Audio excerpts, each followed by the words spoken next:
বন্ধুরা, রান্নাবান্না হয়ে গেছে। কি রান্নাবান্না করলাম সেটা তোমাদের তখন বললাম কি রান্নাবান্না করেছি। তো চলো রান্না বান্নার পর দেখাই রান্নাগুলো। ফার্স্টেই যে পটল পোস্ত, তোমাদের বললাম পটল পোস্ত করছিলাম। পটল পোস্ত, উচ্ছে আলু ভাজা পেঁয়াজ দিয়ে। এই হচ্ছে টমেটো দিয়ে ডাল, দুটো থালায় ভাত বেড়ে নিয়েছি, আর 2 পিস পটল ভাজা, এই 1 পিস আর 1 পিস এটা হচ্ছে ছোটো মেয়ে আর খাবে, বড় মেয়ে খাবে। আর দুটো থালায় ভাত দেখছো, একটা ওই আমি বড় মেয়েকে খাই দেবো, আর একটা ওর বাবা ছোটো মেয়েকে খাই দেবে। আর এই যে জলও ঢেলে নিয়েছি গ্লাসে, এটা একটা ছোট্ট স্টিলের মগে, এই স্টিলের মগে জলটা আমি খাই। এগুলো গ্লাসে ঢেলে নিয়েছে, মেয়েরা খাবে।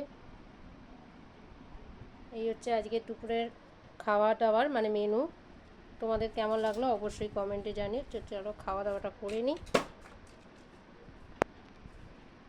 আর এই পটল পোস্তটা খেতে কিন্তু আমার 2 মেয়ে খুব ভালোবাসে, পটলের তরকারি অত পছন্দ করে না ওরা, তার জন্য এই গোটা গোটা পটল পোস্ত করেছি।